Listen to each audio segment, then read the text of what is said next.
Sorry, I've got glasses. I'll go here. Right, no, thank you.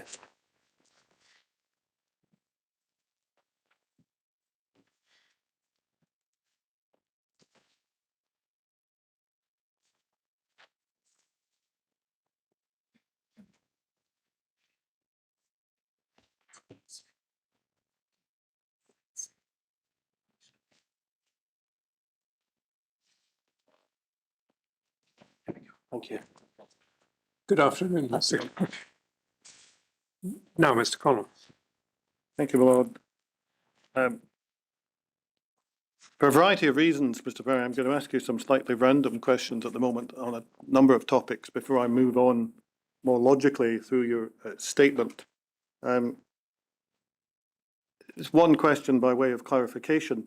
We were talking earlier about the Horn Tap saga, if I can call it that, and ultimately a decision to carry on with Horn Taps was taken.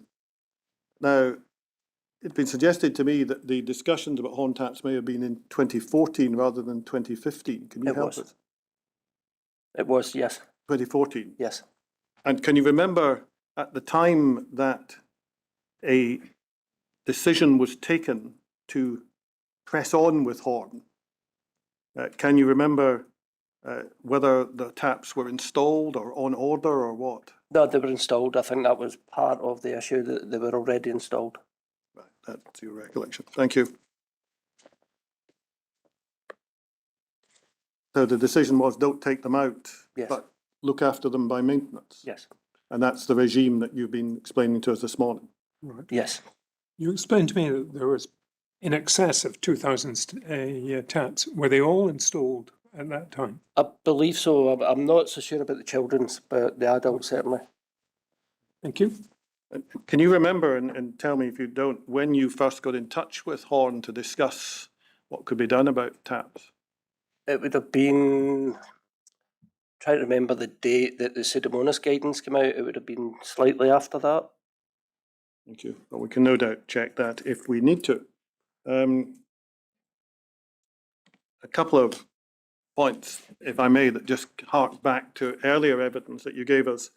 You remember looking at the water technical group or water review group, which ultimately concluded that there was widespread contamination discovered in all different floors of the building.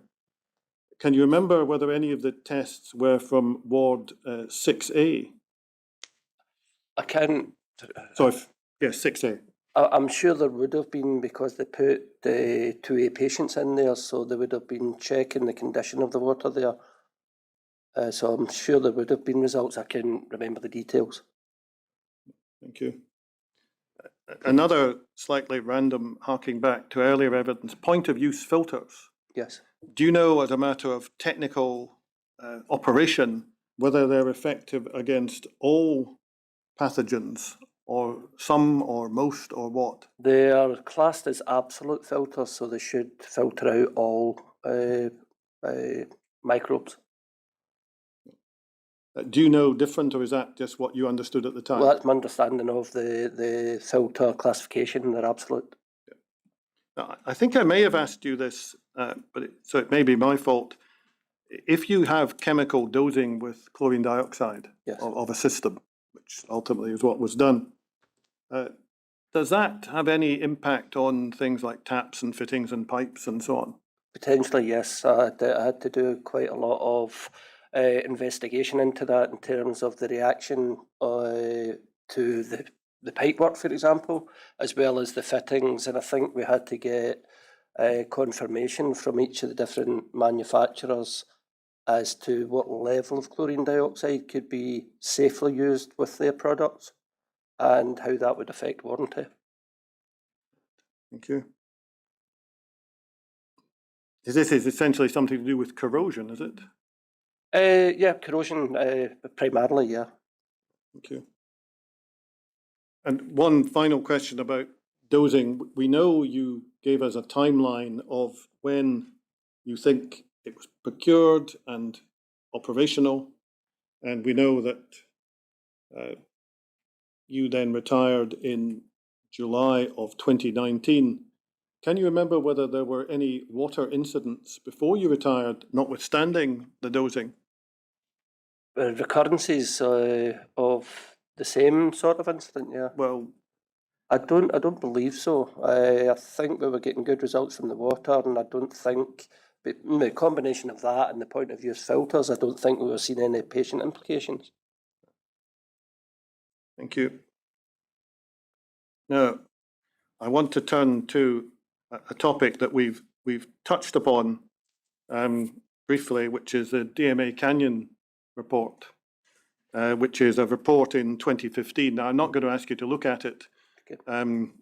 It's a substantial Yes. document, about 100 and odd pages, if I remember right now.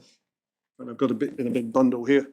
And you are asked about this at 326, original 119 of your statement. And you confirmed there that you'd ordered it, which you've already told us today. Now, David Loudon had asked you to order it, so presumably he knew that you were doing that. Yes. You've also listed other people who you say knew you'd ordered it. Yes. Why did they know?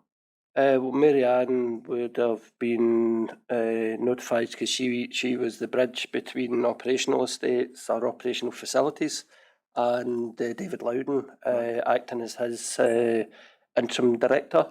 And Billy Hunter was my direct line manager.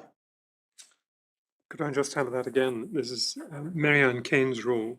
She would have been notified. She was the expression bridge. She was the interim director for facilities, acting on behalf of David Loudon while he was still acting as project director.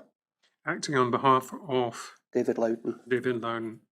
David was in effect employed to take on both roles, but until he kind of completed the project director's role, Mary Ann was acting on his behalf as interim director of facilities. Thank you. Right. Billy Hunter was your line. Line manager. He was the general manager for South and Clyde facilities. And why would the project team know?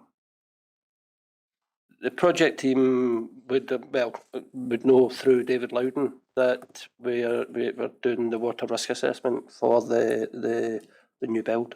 Yeah. And then Mr. Bratty, Mr. Guthrie and Mr. McMillan? They would know because they were working for me and they were aware of the requirement and the fact that we'd have to review the outcome. Yep.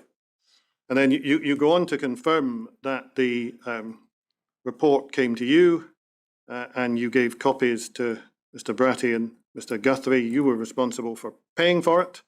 And you were then asked at the foot of that page, what did you do when you got it? Yes. I think you've actually told us this already, that you had a meeting with, was it Mr. Watson from DMA? It was, and there was one of his colleagues, his name escapes me at the moment. And I think two of your colleagues, I think there was a suggestion it should have been three, but somebody couldn't make it. Melville McMillan, I think he had, I can't remember if he was on holiday, but he wasn't able to attend. And what you said was that at that meeting there was a brief overview. What did that mean in practice? But they kind of ran through some salient points that they felt were worth noting. For example, the clarifiers that were used for domestic hot water weren't flow through by definition. That's a requirement under the SHTM requirements. So they highlighted that these weren't flow through and should be, and therefore they weren't compliant. Yeah. The next question is probably an awkward one, but you're asked, did you actually read the report? At the time, I didn't know. Now, we know you were subsequently made aware of it at a much later stage, but yes. You didn't read it, and you accept in your statement you should have read it. Yes. And in terms of the physical location, because you had hard copies, You kept hold of it and your colleagues took a copy each, is that right? That's correct, yes. And then you narrate a discussion with Mary Ann Kane about appointments that you've already told us about Yes. Today. The question really is, why didn't you do something more than just, give it to your colleagues? Yeah, well, I gave it to my colleagues and instructed them to work on a plan, an action plan. So it wasn't just giving them a copy. Sure. But equally, I think it's taking it into context of what was going on at the time. We were still in the process of migration. We had all these other problems that were arising on a daily basis, and my focus wasn't on this. My focus was elsewhere. And in fairness to you, you accept that you should have done more with it. Yes. And then there's a specific question as to whether someone, you or one of your colleagues, should have shared it with infection control. Yes. And what's your view on that?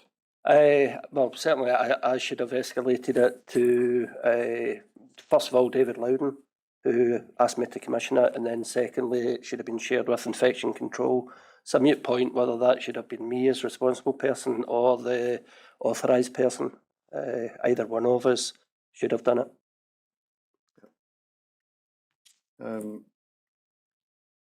You tasked your colleagues, Mr. Bratty and Mr. Guthrie, to get on with it and get on with the plan. And you've told us that you took it on yourself to ask Mary Ann Kane about formal appointing, but you didn't hear back. I didn't know. Did you hear back from your colleagues with their plan? No, I was expecting them to come back with an action plan and a methodology for implementing that. Now, the action plan wasn't just in relation to the risk assessments, in relation to the written scheme of maintenance, which is probably more important, in terms of how we would implement that written scheme of maintenance that was prepared by DMA. However, they prepared the bones of it. We've got to put the detail in about how we're going to manage it and how we're going to meet the requirements of the written scheme. So that's what I was expecting back from David and Jim. Yeah. Do you know, from your direct knowledge, whether they were doing anything at all with this? I didn't have a kind of direct meeting with them to go over and follow up on where things were. I had ad hoc discussions with David Bratty to be told that they were working on it, etc. But again, I can't remember the timeline for that and how long that went on, but certainly it was lost over time in terms of the thrust to drive it forward. Yeah. I think if we could go to 328, original 121, just at the foot, there's a reference to seeing them using your office. Yes, they were having meetings with DMA and with a view to carrying out the work that I'd asked them to do, and they used my office and as a meeting room. So I knew that they were actually engaging. And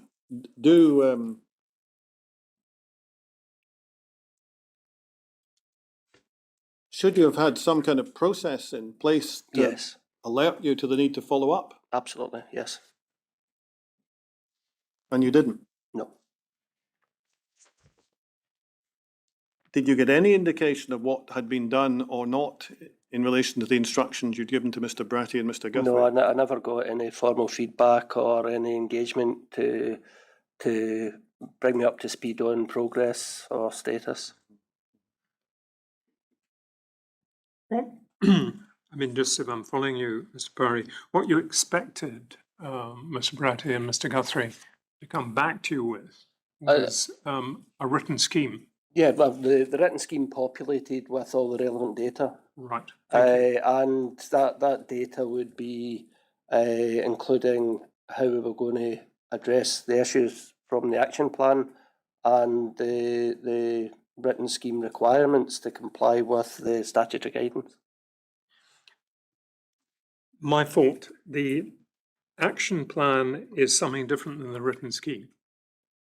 Yes, written, The written scheme is something we see referred to in L8, I think. correct. Right.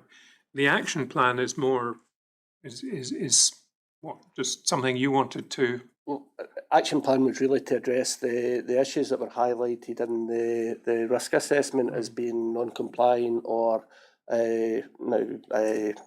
needing attention, like removal of dead legs, that kind of thing. So I wanted an action plan and how we were going to carry that Right. forward.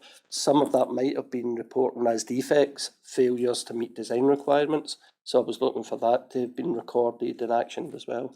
right. The action plan is just a GGC list of things to do. Yes. Right, thank you. And according to your statement at 3:30, you eventually read this in 2018. Yes, yes.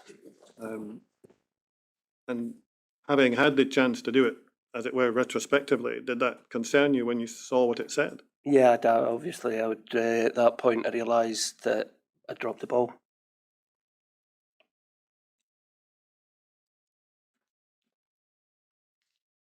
Let me just ask you about a few other documents that are associated with this question. Can we look at bundle 12, page 110, please?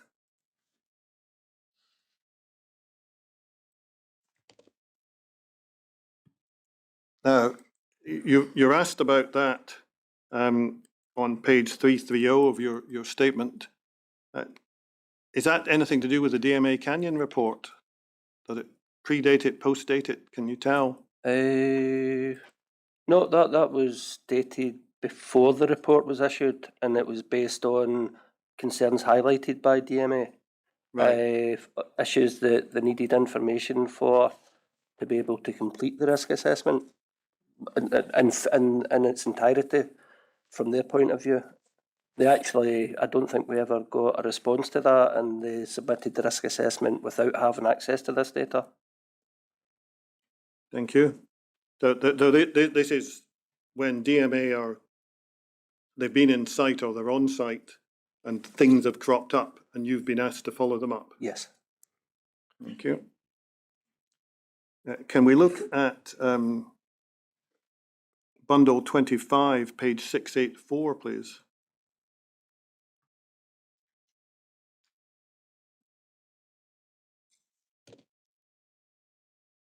Now, this appears to be a communication from DMA to you in June. So is that after the report then? Yes. And it contains quotations for doing various works. Do you remember getting that? No. I don't recall receiving that at all. That to be honest is that document goes on to show a schedule of actions from the written scheme, and that in part is what I was expecting to be brought back to me by David and Jim in tandem with DMA for us to sit down and review how we would deliver that. So this partly covers what I was expecting, but I don't remember receiving this. I think it may be suggested if you'd got that, that would have been a good reminder that Yes. DMA was somewhere lurking around needing action. Yeah, well, it would certainly have prompted a meeting, and then from there, obviously, we'd have to have assessed how we would implement what they were proposing, because obviously this is commercial from their point of view. Whether we could afford on the existing budget to do that would need to be assessed and established. In the same bundle, can we have page 706, please?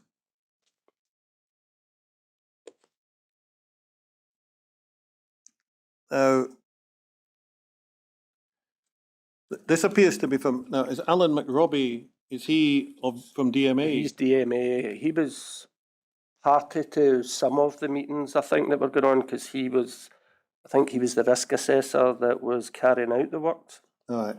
So this is actually a slightly earlier communication. Is that think this before refers- the thing is delivered to you?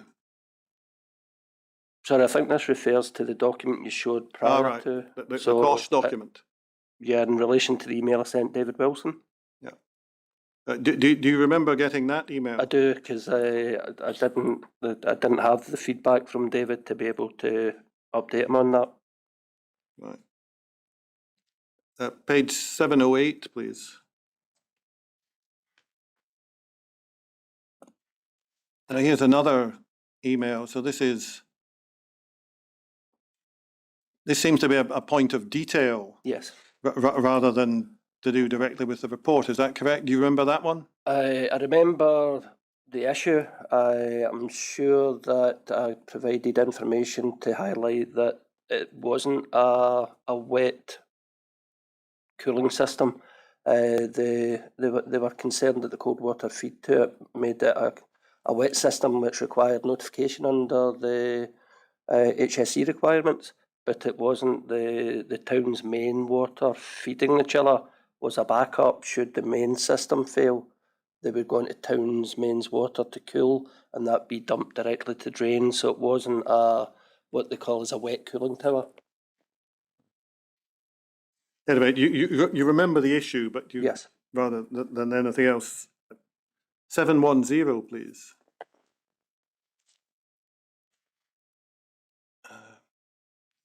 Now that's presumably something to remind you about the issue of calorifiers. Yes. Do you remember getting that? I remember but I remember the email, I'm not sure, but I remember the issue. We were having problems with boilers shutting down, and that was having an impact on system temperature. Yeah. And Jim, Mel, and others were dealing with that as it occurred.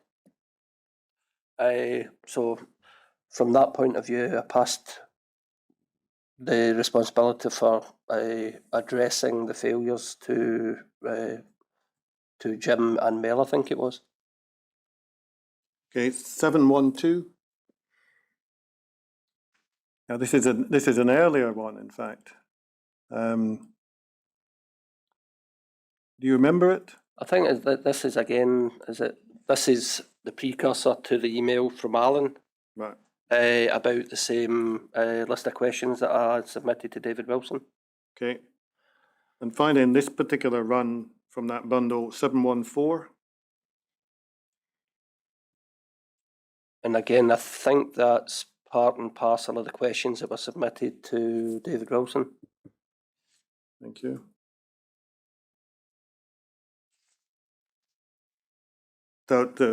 Yes, I see. Can I ask you to look at, in this general connection at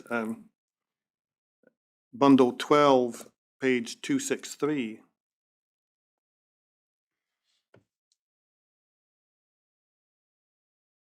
Now, this bears to be an email from Peter Moyer. Who was he? Peter Moyer was the project deputy director, and I think he was contract lead. Yeah. And David Wilson is multiplex. Yes. Sort of principal contact from what you've been telling us. Well, David Wilson was the commissioning manager. All right. So that would be the reason that he's the contact for most of these issues. Right. In terms of timings, I suppose we should look up from the bottom of the email chain.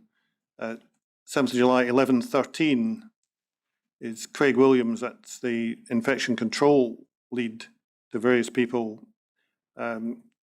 presumably raising the issue of sealing rooms, which I think you know something about, but I don't need to take it from you at the moment.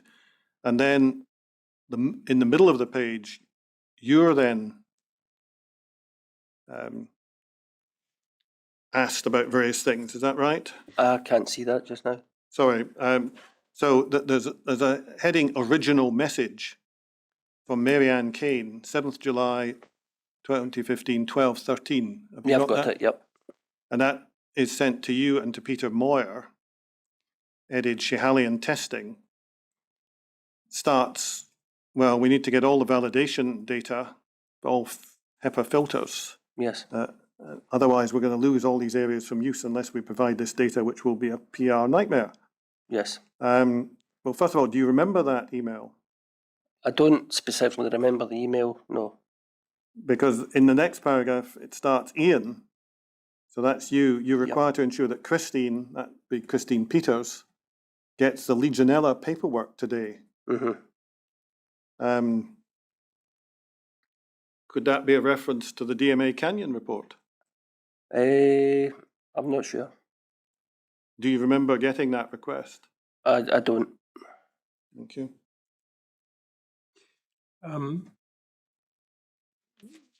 Take the point you can't necessarily remember. Yes. Are there any other contenders for Legionella paperwork in July? I think we're looking at July of 2015. It could have been the commissioning validation data. It could have been DMA, but it doesn't say that. Now, if it was the risk assessment she was talking about, I would have thought she would have said risk assessment. So I don't know if it's the commissioning data she's talking about. Can you maybe just help me with that? The expression is Legionella paperwork. Yes. Now, to me, that doesn't suggest a connection with commissioning, but perhaps it should. It could have been encompassing both. It could have encompassed both. It could have been all the Legionella paperwork. Right. Thank you.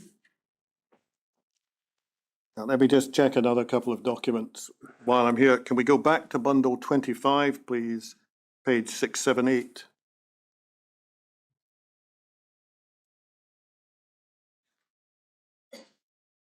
This is actually addressed, it's a communication addressed to Mr. Purdon, but it appears, at least from the heading, that you've been copied in. Do you remember that? I haven't seen this as part of the evidence so far, so I need to give maybe a minute to read it.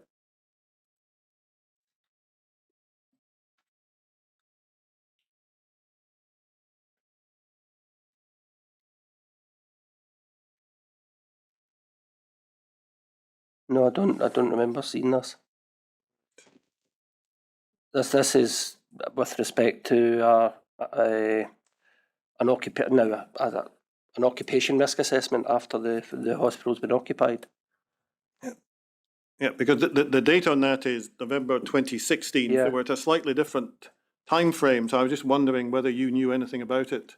I wasn't involved at all in the revised risk assessment. Is that the 2017 risk assessment? Yeah, I'm going to come to that in a moment. Yeah. But you've no recollection of seeing this. No. And just finally, in this sequence, can I have bundle 18, volume 2, please? 872.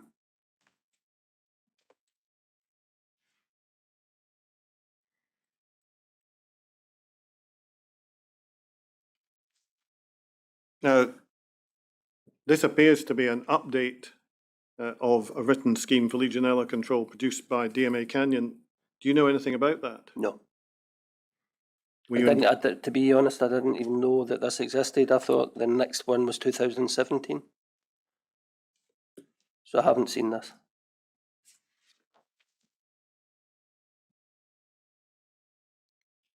Yes. Now, let me just ask you about that, because you touch on that in your statement at page 332, original 125, where you're asked about the 2017 report,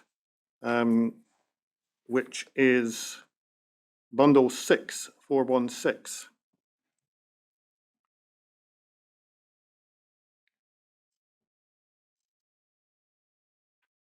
Now, this appears to be an L8 risk assessment based on site surveys in September 2017 and October 17, with a meeting in January 18.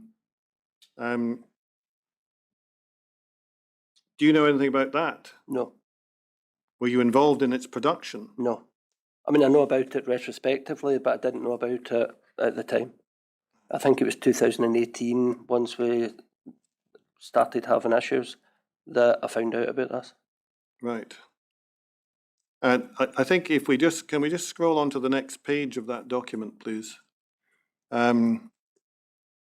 You'll recognise the DMA contacts, Mr. McRobbie, Mr. Kinghall, Mr. Watson. Yes, And then the report is said to be commissioned by Tommy Romeo. yes. Would that be logical from what you knew was Yeah, going on? Tommy was the chap I referred to earlier who was, or came into the role as acting authorised person. Okay, can I just go back to your statement, because we probably get to the crux of this. On 332, you're asked, well, what was the impact of not dealing with the 2015 assessment when it came in? And you say, well, it was a missed opportunity to sort the problems. Yes, And you accept that? yes. Thank you.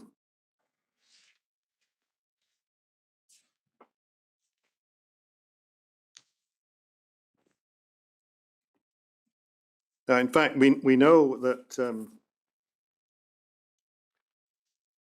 there was some kind of investigation. We'll hear from, I think, a Mr. Leaper, Yes. who did an investigation, and you've told us in your statement that you were interviewed and then you were told no action was being taken. Yes, at a later date. That was over a period of time. Thank you. Right. Unless my lord has further questions on DMA Canyon, I'm going to pass on that. No. Thank you. In the remainder of your statement, Mr. Powrie, you deal with a variety of issues in which you had involvement of one kind or another, some of which we've touched on, like the water incident and the water groups, and some of which perhaps we haven't. So I'm only going to ask you a limited number of questions. I'm not going to take you to everything in the remainder of your statement. So if you just bear with me. Just for the record, my lord, there is further discussion about horn taps and what was and was not done and so forth at 343, original 136, and 344.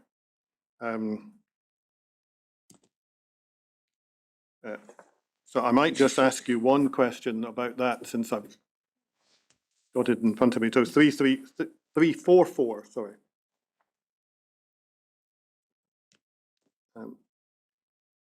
We've been through this stuff about the taps and what happened and what the issues were.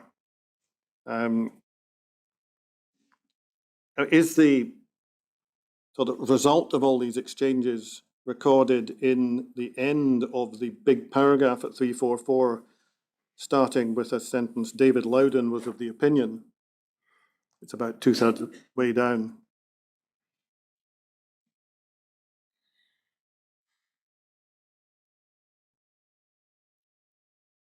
Yes.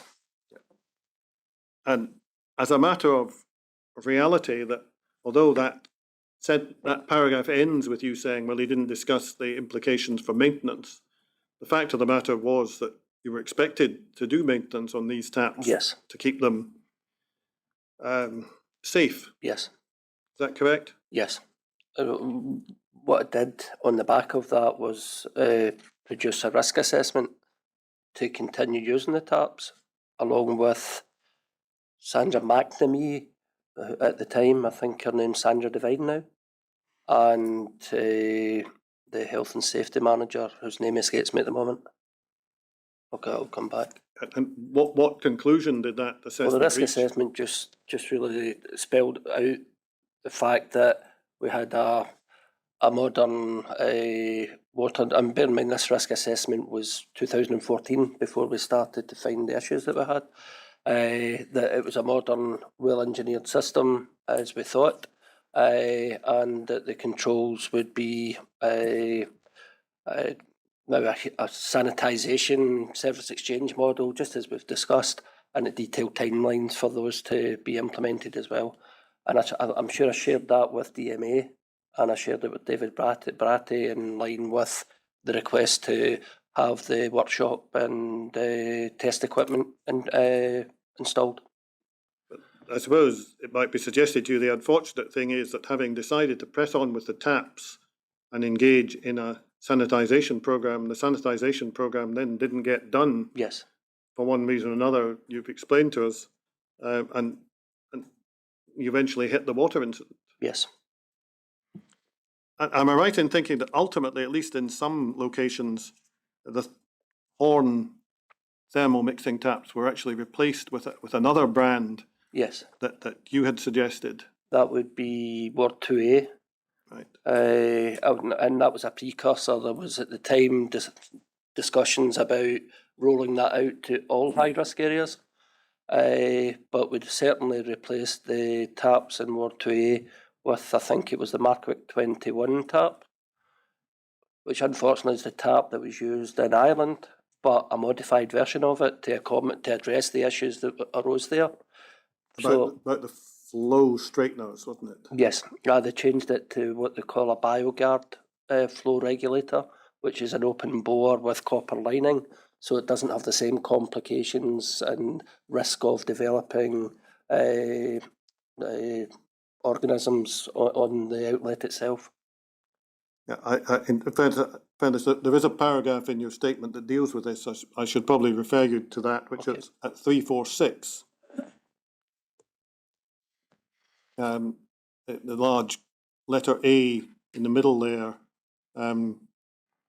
probably just says largely what you've just said. A new TMT Markwick 21 copper-lined BioGuard to meet. And when you say SHTML 401 guidance, that's guidance following the Northern Ireland outbreak, is it? Sorry, say that again? That guidance that you're referring to there was issued following the outbreak in Northern Ireland. Yes, caused yes, concern. that was an update in relation to the HPS guidance. Thank you.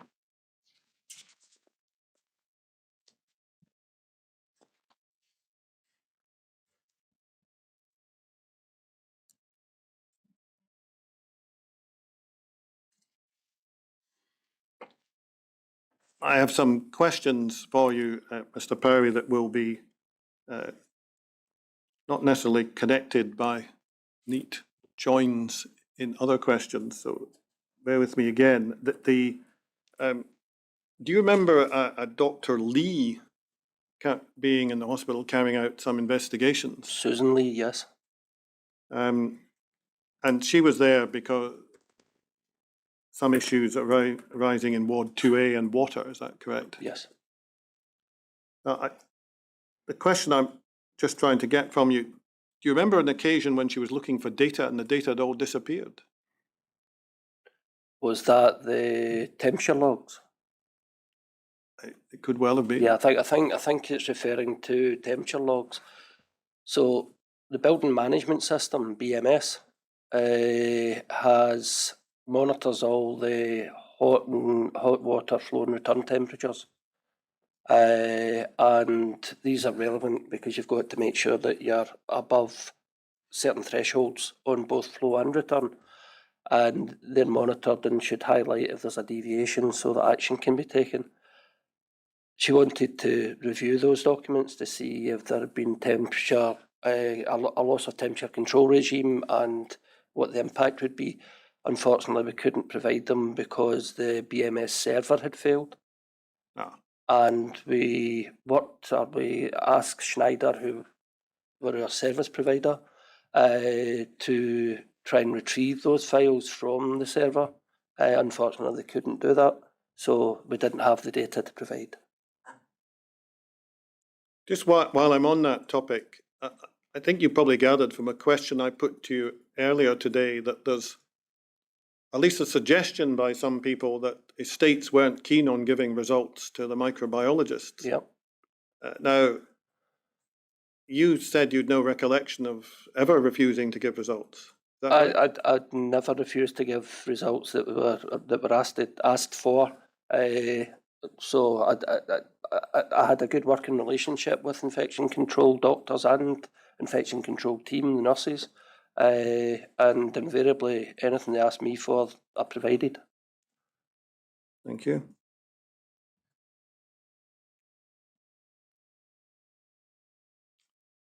Can I have bundle 14258, please? Check what this is.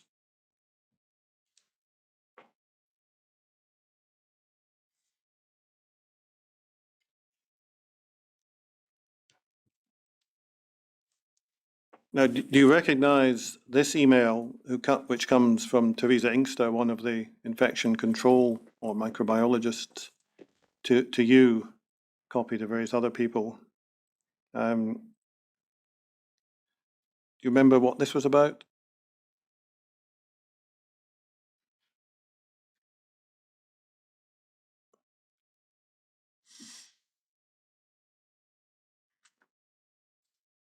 This is late 2016. The last sentence there kind of triggers my memory. I had produced as part of the SHTM guidance, there's a requirement to carry out additional, what you call verification, as opposed to validation. So annually you're meant to verify the ventilation systems are still performing as per the original commissioning and design. So I think this was relating to a schedule of high risk, the defined high risk areas that I had prepared and shared with Teresa for consultation. And one of the items that were on that was the mortuary specialist ventilation. So Teresa wasn't particularly interested in that because it wasn't clinical. So she was quite comfortable to take that off the schedule from an infection control point of view. I think that's what this document refers to. Thank you.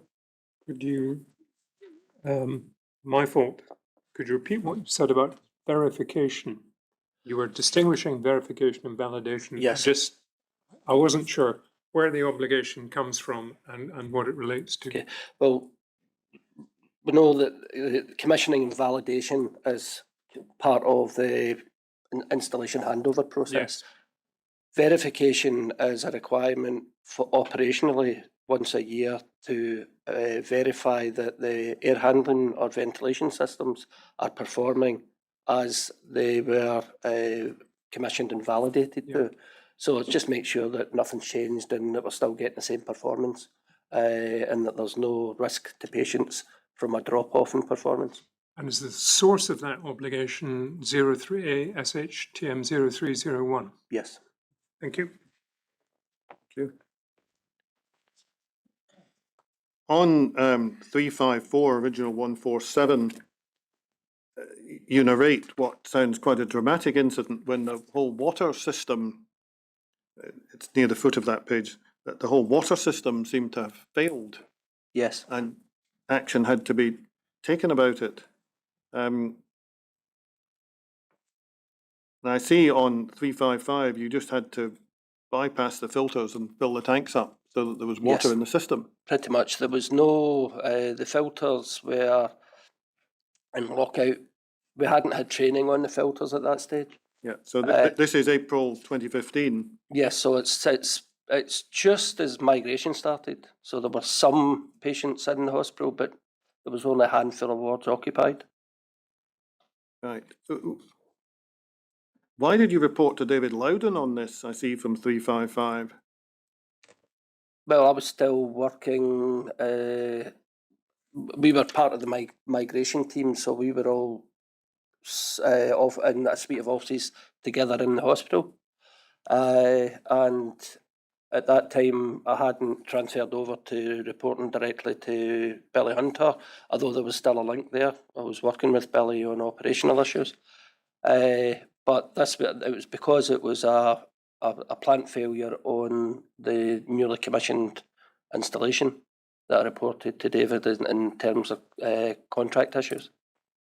But you also say there that you didn't flush and drain the system after the refill No, because you didn't have enough people to do it. no, that was that's a massive undertaking to drain and empty the whole system, flush it, fill it up again, flush it, and then drain and fill it again, and the potential impact to the migration programme. Now, do you know why the filters were not working? Ultimately, we had the engineer on site first thing the next morning, and the pre-filter on the membrane filter banks were blocked. So they had been operating since the filters had been installed, since the filter banks had been installed.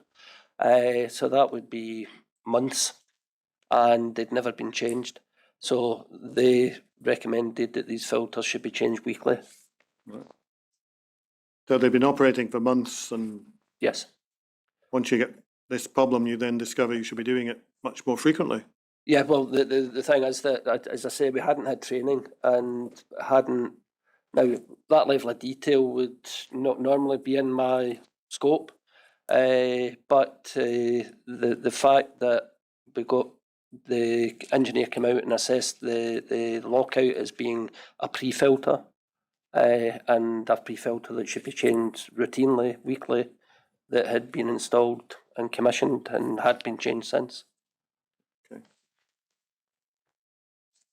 In your statement at 358, you move on to some ventilation issues. Can I ask you this question? Do you know whether there was an authorised engineer ventilation at the time of handover?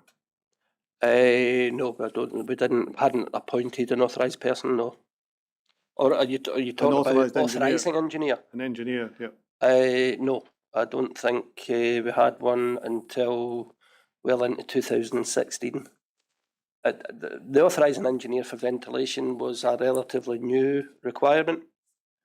We always had authorising engineers, high voltage, low voltage, for these risk systems, now risk to personnel, but authorising engineers for water systems and ventilation systems was a relatively new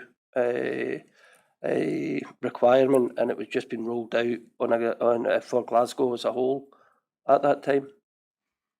Okay, can I just ask you, before we go on to ventilation then, another wider question. Are you familiar with the concept of high scribe? HAI scribe? scribe, yes. Do you know whether there was a stage 4, and it's under SHFN 30, HAI scribe prior to handover or patient occupation? I'm not aware of it. Does that mean you don't know whether there was one, or you just don't know? I just don't know. Thank you.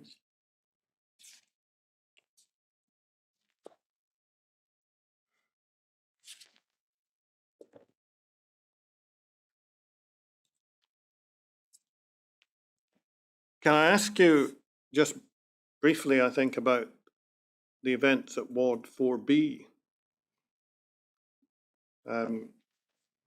where, to put it colloquially, the team from the Beatson turned up and said they were definitely not happy with what they were being offered and went off again back to the Beatson. Yes. That must have been quite an event, presumably, for a unit like that basically to turn up and say, this is just not good enough, we're not having it, go away. Yeah. Now, we know that some works were done about that, but if there'd been validation of the ventilation in Ward 4B, would that have happened? Possibly, because the validation would have been based on the design, and the design was as it was. I don't know how the design got accepted, but yeah, I think it possibly would have. Right. And the other thing I wanted to ask about that before I move on to the point you've just made is the focus was on the standard of ventilation and the standard of rooms. Yes. as I understand it, did that not ring alarm bells about what the whole hospital might be like? I don't think it did, because Ward 4B was originally meant to be a standard ward with chill beams in the rooms and 3 air changes, as we now know, for a standard room. It was changed to accommodate the BMT patients, but it was only changed to achieve 6 air changes rather than 10, and there was very little positive air pressure from the room to the corridor, which is doesn't meet the requirements for those types of patients either. So I don't think that ward being wrong would have rang alarm bells for other wards, because it was now modified supposedly to suit the patient group that was now being placed there. Are you able to tell us the timing of this? You said that Ward 4B, which came to be designated the adult bone marrow transplant ward, had originally been planned as a general ward. Are you able to say when a decision was made to use it as a bone marrow transplant ward? I would be clutching at straws in terms of a timescale. I know it was before now it's been before 2014, but I don't know when. Before before handover. Oh yes. Right. Are you able to say who would be involved in first of all, the decision to change the use? I think the decision was a corporate decision, a board decision, in terms of the change in strategy for the placement of A&E and ITU adjacencies for the patient group. So they were trying to align the patient group with sites that had those services. And I believe they were closing A&E at Gartnavel, where the BMT came from. So they tried to realign the facility to the Queen Elizabeth to ensure that A&E services and ITU services existed on the same campus. So at some stage, somebody thought that the ventilation specification for 4B required to be changed. Yes. Do we know when that happened? No. Well, I don't. No. That would be the same timescale, because the ventilation would not have suited those patients as was originally designed. So it had to be. Give me that again, please. The ventilation that was originally designed for Ward 4B was standard, as all the other wards, 3 air changes, no air differential pressure, chill beams. So that obviously wasn't suitable for BMT patients. So the need to redesign it to accommodate BMT patients would have came along with the decision to move the patients from Gartnavel. And an acceptable solution was thought to be 6 air changes rather than 4. Yes, yes, it was rather than 3, but yes. Yeah. With no specific provision for change in the pressure differential. There wasn't much in the way of a pressure differential from those rooms at that time, and they had included HEPA filtration. Mm-hmm. So they had acknowledged the need for a higher air change rate and HEPA filtration, but that was the extent of the ventilation changes. Right. So a decision was made to make some change, but if this was to accommodate neutropenic patients, which I assume the bone marrow transplant patients are, it should have been 10 air changes, 10 pascals of positive pressure, and HEPA filtering. Yes. Yeah, right. Thank you. I think we know that the work on 4B wasn't led by you, it was led by someone else. Peter Moyer. Peter Moyer. And you weren't involved, according to your statement, in either specifying what's to be done or delivering them. No. Is that correct? Although, to pick up his lordship's point, if we look at 364 of your statement, original 157. If we just go into that first answer, you were invited for a familiarization session, etc. And you note at the end of that answer, this was only betterment towards the required standards and still did not meet the full requirements of SHPN 04 Supplement 1. Yes.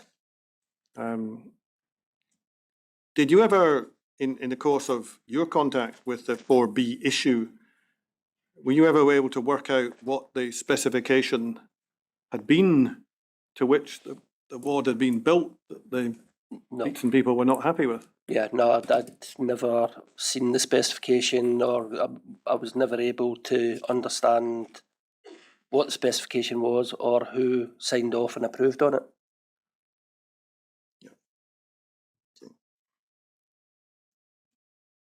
Yeah. Can I ask you about Ward 2A? Am I right in understanding that concerns about the environment in 2A, air changes and other issues, arose fairly early in 2015 after occupation? Yeah. Well, again, it depends, because there was two aspects to that. Are we talking about the isolation rooms or the general ward 2A and TCT ward? The general one. General ward. Yep. Both infection control and Professor Gibson had raised concerns that the environment wasn't what they had expected for the patient group. What you may or may not be able to help us with this, but we've had evidence, and we know you were involved in getting reports from specialists in 2018, which then led to a consultant's brief and then work later. Can you help the inquiry at all as to why, when people like Professor Gibson were saying this is not up to scratch in 2015, it's only in 2018 that anything substantial is being done? I really can't, because I wasn't party to those discussions. The project, as far as I understand it, were of the opinion that the clinicians from Ward 2A had said they wanted a similar environment to what they had at York Hill, and that they felt that that's what they delivered with the installation that we ended up with. They reckon that was their brief, same environment as York Hill, but as far as I can see, it wasn't the same environment. And why not? Well, York Hill had positive pressure control cascade between the rooms and the corridor and the external corridor to the ward itself.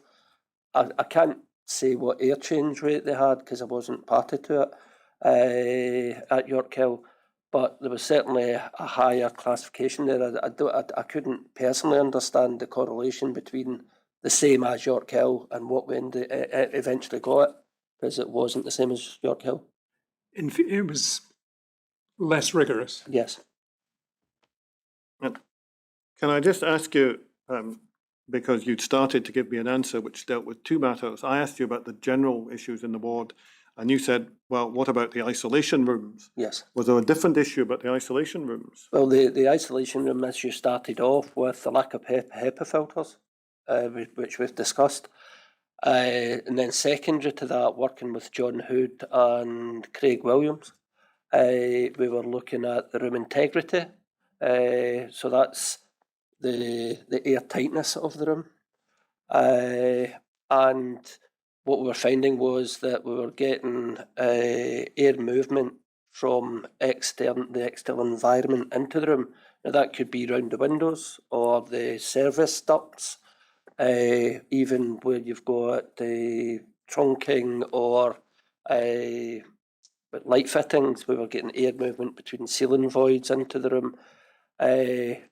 And this was highlighted through the project team, and the solution to that was deemed to be that they would bring in specialist silicon sealant contractors to seal all of these services to make the room airtight. Now, on top of that, what I established was that the commissioning validation didn't carry out what they're known as air permeability tests, which test the air tightness of the room, and they didn't carry out HEPA filter tests, challenge tests on the HEPA filters. The air permeability should have been carried out in 2 stages during the installation and design. Once the envelope had been created, it should have been sealed and air permeability tested to prove the envelope was intact. In other words, you've got no air ingress from adjacent rooms or adjacent floors.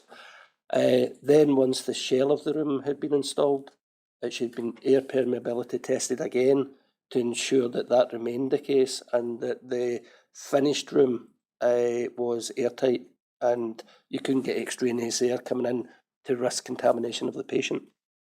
Right, that sounds, I'm sorry to keep asking this sort of question, but it helps me understand the context we're in. What you're describing in relation to air permeability sounds to me like commissioning. In other words, Yes. something you're doing before the completion of the hospital. Yes.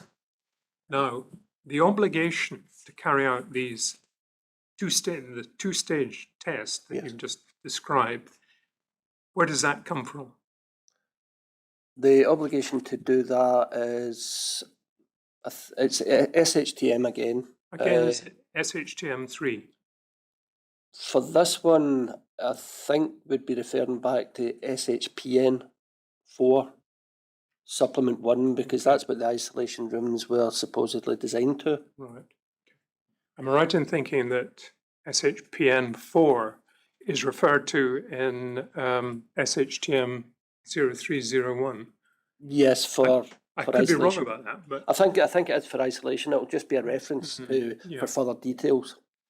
Refer to that document, right. and vice versa, because that may be straying off topic, but the SHPN is meant to be for isolation rooms within general ward facilities, where you've maybe got an infectious patient or a neutropenic patient who needs protected. It's not meant to be for a known neutropenic ward environment, Right. which should be a different guidance that doesn't exist at the moment. Right.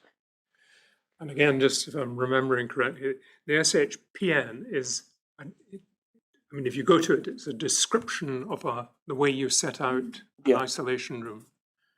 And your memory, at least, is that either in the SHPN or in the TM0301, which refers to the SHPN, Yep. there is a requirement at commissioning to carry out these 2 tests. And in this case, this was not done. Correct. Right. Sorry to be so pedestrian about it, but I kind of need a context. A bit convoluted. Sorry, Mr. Cole. Not at all, Maud. Can we have bundle 12343, please?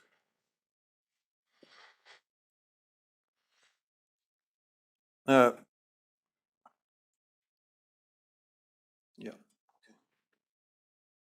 Can we look at, let's leave that for the moment. Look at page 375, original 168 of your statement.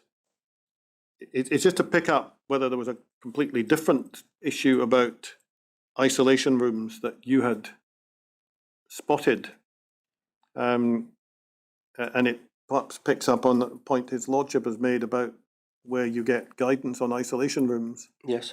I see here you start by saying, my concerns were that the PPBL design used in 2A did not comply with the guidance design intent within SHPN 04, Supplement 1. Specifically, in the volume of extract being drawn above the bed with only a small extract from the ensuite, and then you quote sections from the guidance. What was this about? Now, that's in the guidance. It kind of advises that if you change any component of the description for operation of one of these rooms, a PPVL room, then you you'll change the validity of how the room performs. So, in effect here, what happened was that the extract, total extract, is meant to be from the ensuite toilet, with the supply being supplied through the entrance lobby, and then that supply air spills into the room through a spill grill. It's a grill above the door, and provides the air volume and the air change rate that the room requires. That's then extracted through another spill grill into the ensuite toilet through the extract in the ensuite, and that gives you a clean to dirty air cascade. So Right. the patient's never exposed to air coming from the dirty side of the equation. So what Multiplex did is they put the majority of the extract in the patient room, the protected room, and they put a small extract in the ensuite. That's to provide compliance with building standards for dirty facility extract rates. I challenged that, and Multiplex's response was the guidance allows for the extract to be in the patient's room, but they picked on a tiny wee clause that says if there's an extract in the patient room, this is what you've got to do. My understanding is that if you put the extract in the patient room, it should only be partial extract, and it should be at the patient's head, and it's generally where it's an infectious patient to help pull any, now their expirations, pull that away from the patient and staff working at the patient, so you're protecting that zone. It's not meant to be on the ceiling, drawing most of the air volume away from the ensuite. That might sound complicated, but... Well, it no doubt is very simple to anyone who is a ventilation expert or perhaps an estates individual. But basically, you were saying that you did not think the isolation rooms had been designed in accordance with the way in which they should have been designed. In accordance with that guidance, now, yeah. And Multiplex initially were arguing about it. Well, the Multiplex argued the case right through. They never changed the position. And I see further down page 375 that you had discussions with Craig Williams, infection control, and then you went off to try and find other PPVL Yes. rooms in other hospitals to see what story you got from there. Yes. And did that turn out to be helpful? I kind of highlighted that there was variations in design compliance in other sites as well. It wasn't just this site. The other sites didn't have a totally compliant design as per that guidance. They all had variations of it. The ones that I could get information from anyway. I think it was Leeds were the main contributors. Right, thank you. Now, well, I'm conscious we're at 3:10. I have a few more questions still to go. I wonder whether it might be appropriate just to see if any other participants want to speak to me about questions before we head into that section. So if if I'm following you, you still have questions that I still have some questions to put. right, but you would appreciate the opportunity just to consult with. Well, I'm just anxious to know whether I can simply continue and we'll probably take up much of the rest of the time and then we'll right, finish. yes, essentially know how much time you have available to you. Right. Well, okay. Well, 10 minutes. What we're going to do is break for 10 minutes, and I'll ask that you be taken back to the witness room, Mr. Powrie, in order to essentially to manage the rest of the afternoon. Okay.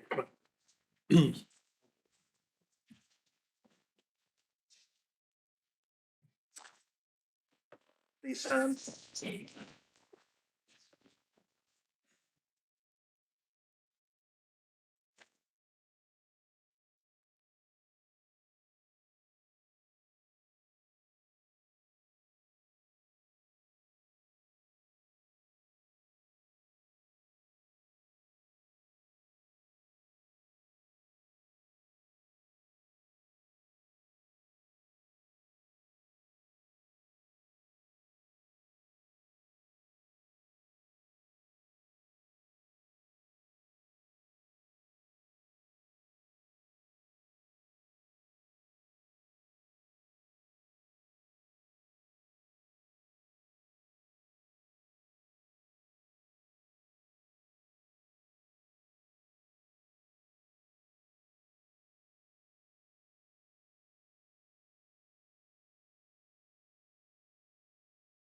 Thank you. Mr. Connell.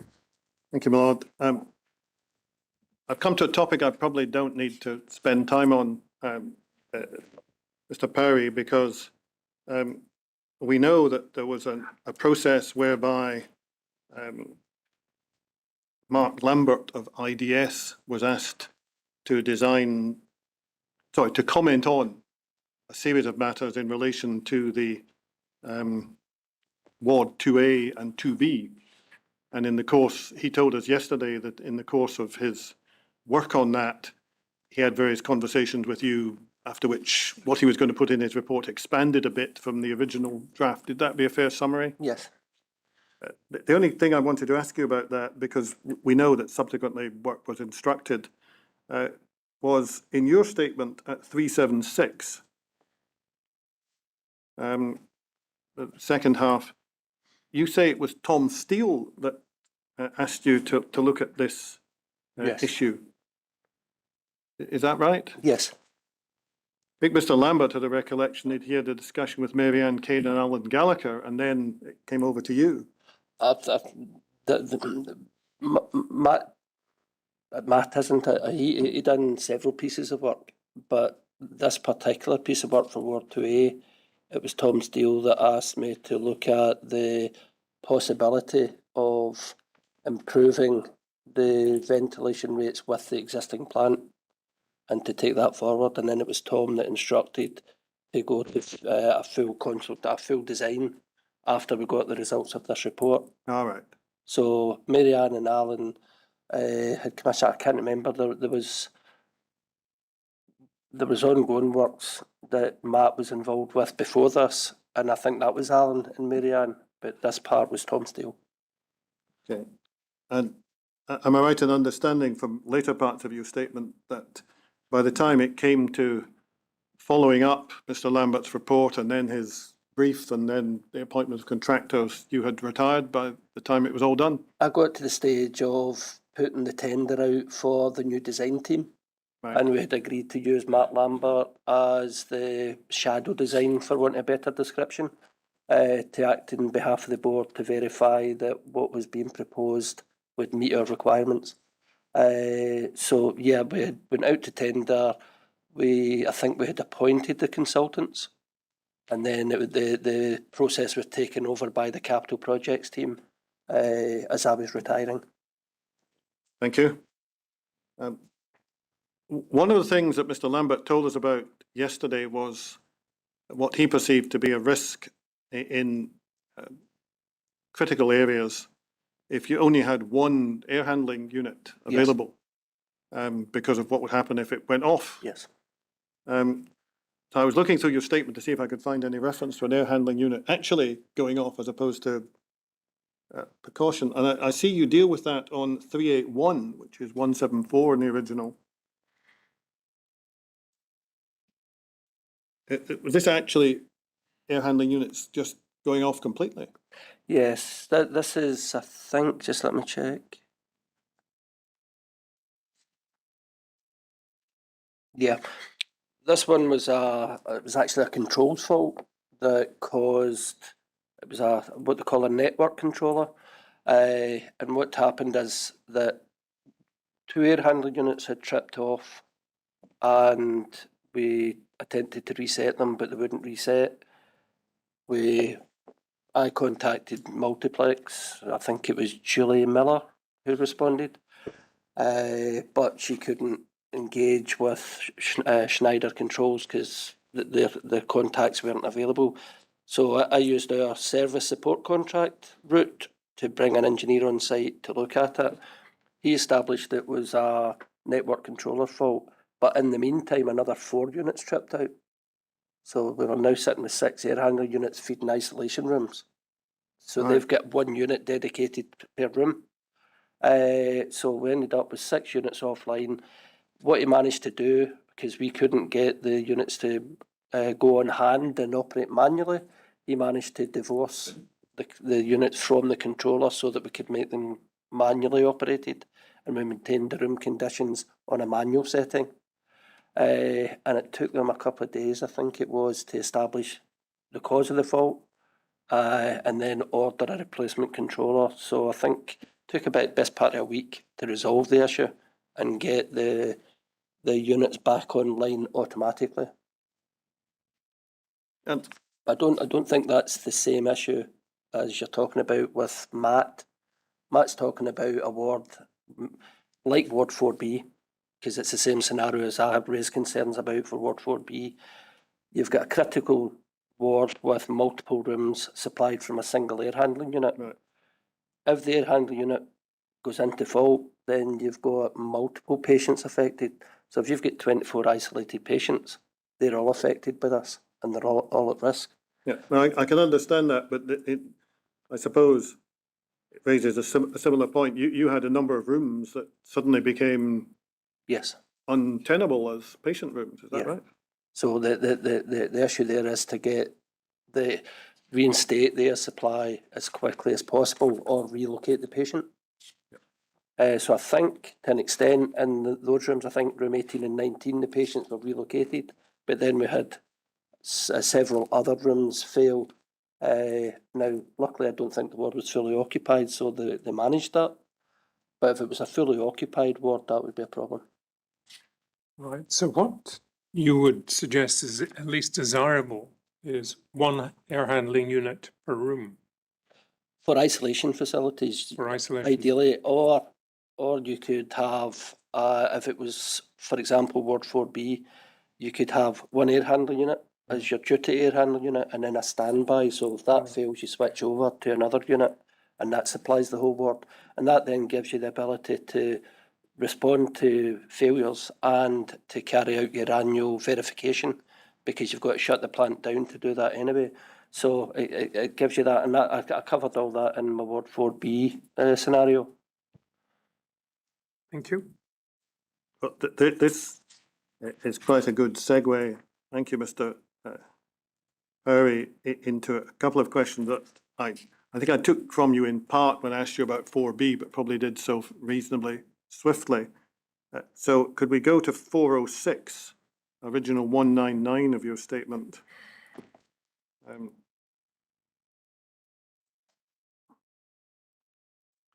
And what you're being asked about there is Peter Moyer saying that Ward B was ready for handover, and that means handover afresh, as I Yes, understand. the second time. Second time. Yeah. And you're asked what you thought about that, and you say, well, this was not fully compliant, but with the equipment that was available, it couldn't be. Yes, it was betterment. Sorry, my fault. What page are we at? Sorry, 406 on the 406, bundle, thank you. 199 of the original. And I just a question I've been asked to check. In the next section, you're asked, well, did it meet the guidelines? And you say, no, but. And you say, I was led to believe that the proposed upgrade works were agreed with the clinical oncology team to meet their requirements within the limitations of the existing build. Do you know who told you that? No.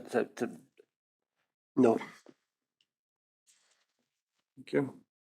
And the other point, just while we're on 4B, you said you hadn't been able to work out what the design parameters were for 4B when it was first attempted to be given to the Yes. Beatson after the instruction to change. I now find your reference to that on 408.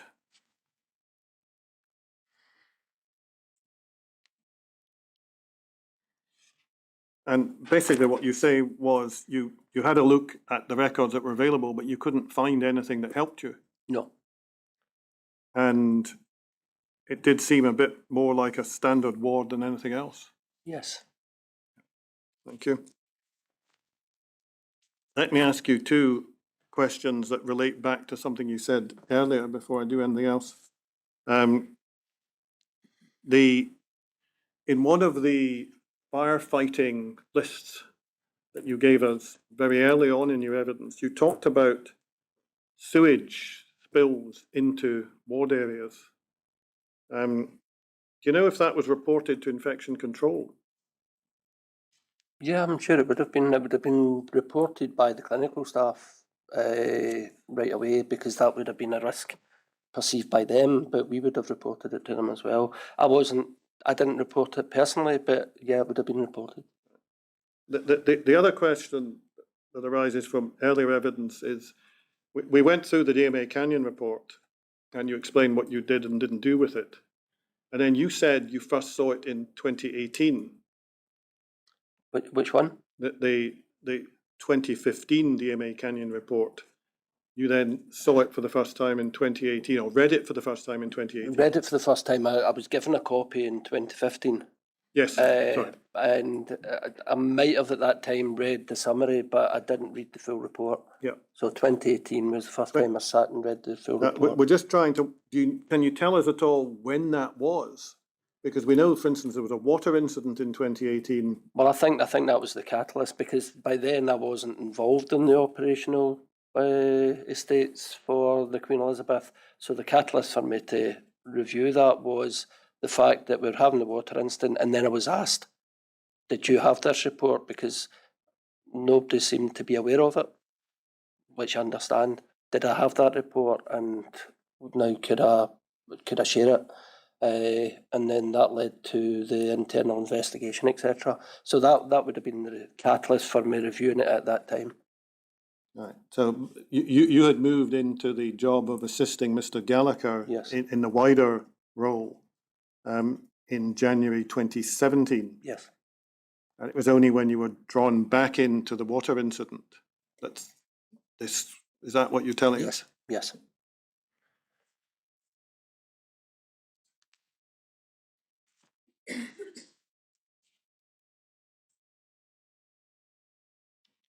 I've also been asked to pick up with you, perhaps it's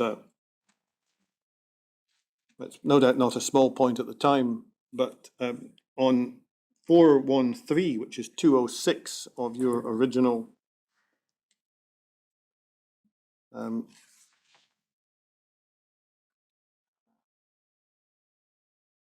sorry, 413, not 143, my fault. You're asked at the foot of that page about mold behind, what are IPS panels? It's an integrated plumbing service panel. So Right. basically it's a boxed in section with your clinical wash hand basin on it, Right, and the pipe works behind that boxed in section. right. And what you say that, excuse me, is there may have been slight mold issues, and that would usually have been the result of a small unidentified water leak. Is slight an accurate description of what you found? Yeah, I mean, at that time, now, if there was mould that was relating to maybe a small leak on a coupling, so where you've got water or moisture, the mould tends to develop. So if there was any leaks in these IPS panels, that would be the reason for it. I know that's developed into a bigger issue, but again, that's after I retired. Right. Thank you. I just wanted to ask you a couple of things about topic of pigeons, which I think you know cropped up in connection with the question of Cryptococcus Yes. being possibly or possibly not the cause of infections. These, I think, this issue cropped up, as I understand it, primarily in 2018, by which time you were off into your different role. In the time before that, were you aware of any problems with pigeons? There's a kind of a general issue about controlling pigeons on most sites, but this site in particular, because of the tower, I think there seemed to be a bigger population. But we had an issue over at, trying to remember the name of the building now. There was one of the buildings over in the far corner. There was an old tower in there, and there were pigeons roosting in there, and we had to get that cleaned out, decontaminated, then sealed up. There was an issue on the maternity link corridor to the children's hospital where pigeons were roosting inside the link corridor. There had been a gap left at the bottom side of it. Multiplex removed the panelling. We got pest control to remove the pigeons, and then that was sanitised and reinstated and the gap sealed. So that was an issue there, but neither of those were directly affecting ward accommodation. Can I just ask that, was the control of pigeons under your remit when you were estates manager? No, the control of pigeons was part of the soft FM team's remit, so they managed the pest control elements. Right. Just help those of us who don't have these things. The difference between hard FM and soft FM is... Hard FM is the estates function. Soft FM is like hotel services, portering, domestics, that kind of thing. Right. In the section of your statement dealing with this, which is 417, original 210,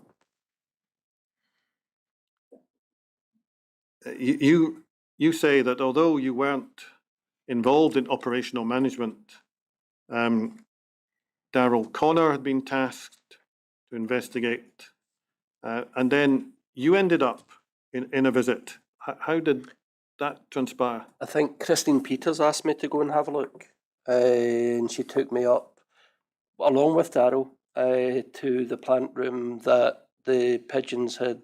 There was a pigeon ingress to let me see what was there. When I went up with Christine, there was very little evidence. There was some slight fouling and some feathers, but there was nothing major at that time. Certainly not anything like the pictures I've seen as part of the evidence bundles. Well, that's what I want to ask you. You said you didn't see very much. You also say in your statement you weren't shown any photographs at the time. No. Can I ask you to look at bundle 12, 1236, please? Now, can we just scroll down because there's some photographs at the end of this? I think now the photograph we're looking at there, I think it's supposed to show a dead pigeon lurking in that dark place. Oh yeah, I can see it. I would have thought that was a shadow, but yeah. And then the next page, please.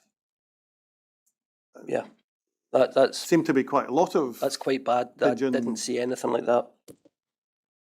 This is not something that you saw when you were asked to come in and help out. But is this the same time frame? These photographs? No, we'd have to scroll back up to make sure we're getting that correct. This is 2020, but what you saw wasn't similar. No, nothing on that scale at all. Thank you. And you'd retired by 2020? Yes. You'd be pleased to know I've not much more to ask you. But I did want to ask you about one comment to see if we can track it down. If we go to 414 of your statement, sorry, 419, which is original 212. And what's happening at this is near the end of your statement, and the questioner has gone back to the question of workloads and staffing and so on that you've told us about in the course of your evidence. And you told us earlier about some of the responses you got, stick with the budget, no, we can't do anything about it, and so on, from earlier in the day. Yes.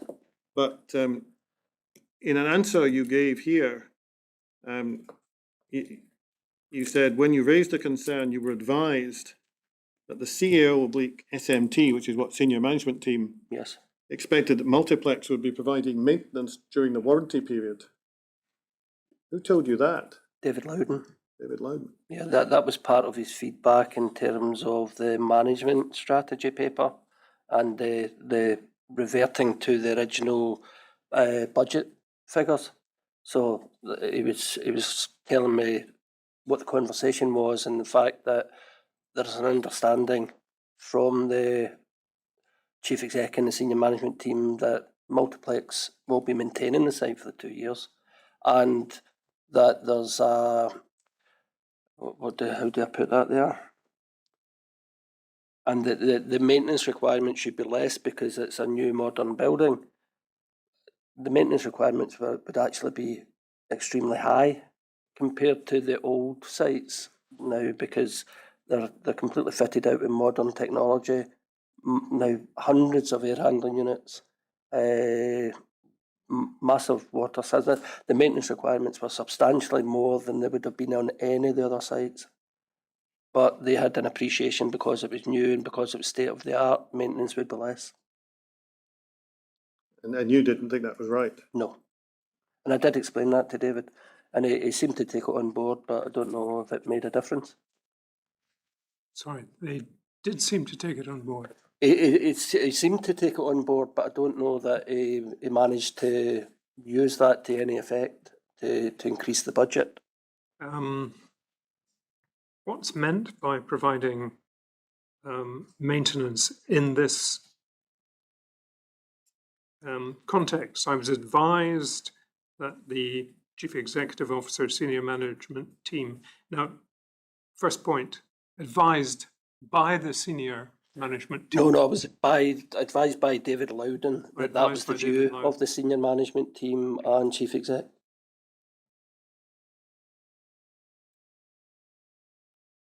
So the sequence, if I'm right, without interrupting my Lord's questions, please. The sequence is you, among other things, had gone to David Loudon and said, "This is ridiculous. I don't have enough people.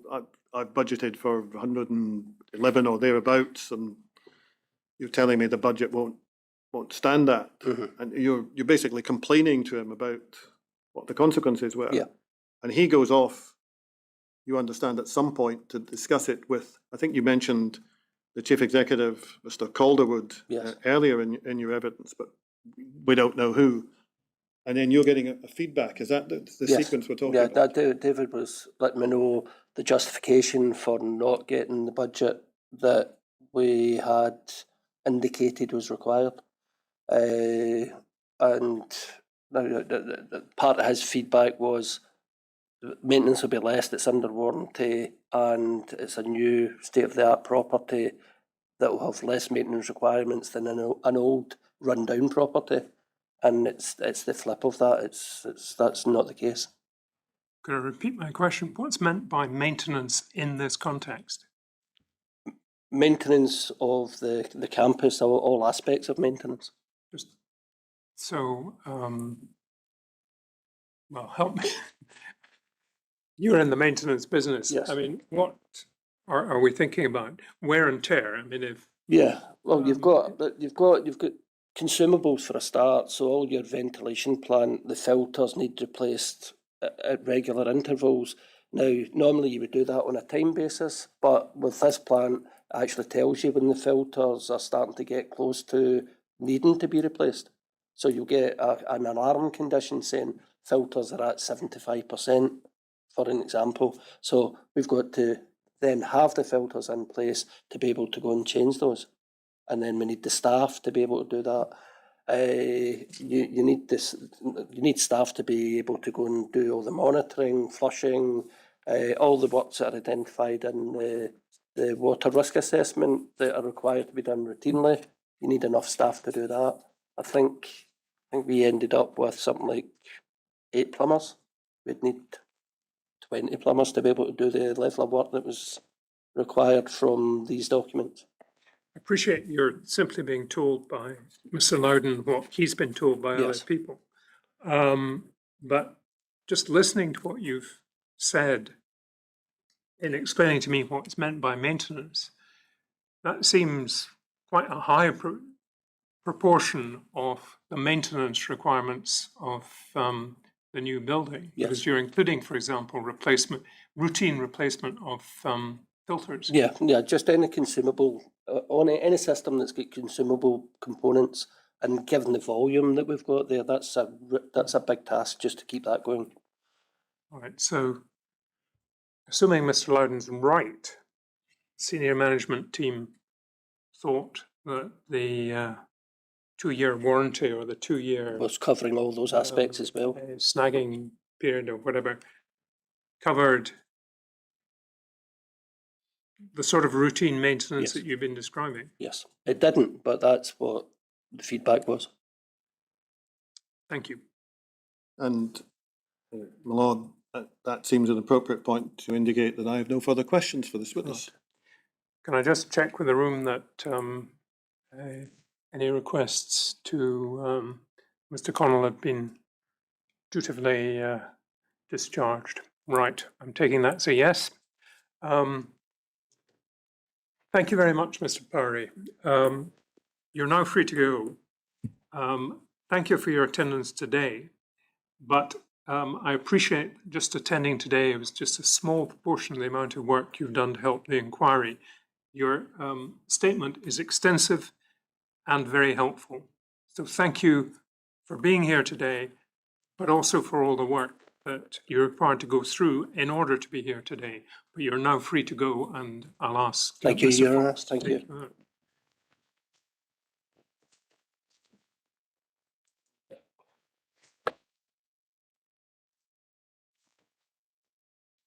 My understanding is no more witnesses today, but a witness tomorrow. Yes, my Lord. We have Alan Gallagher tomorrow. There is some debate as to precisely how long he will be. I think the original intention was to make sure we finished him by lunchtime. It may still be possible to do that, depending on how the answers go, or it may be that it will spill, in which case not a full day, though. It will just be a question of spilling over into the afternoon. I'm proposing to take a slightly longer lunch break tomorrow, but that doesn't present any problem, does it? I can't see why it should, Lord. Very well. Well, thank you, everyone, and good afternoon.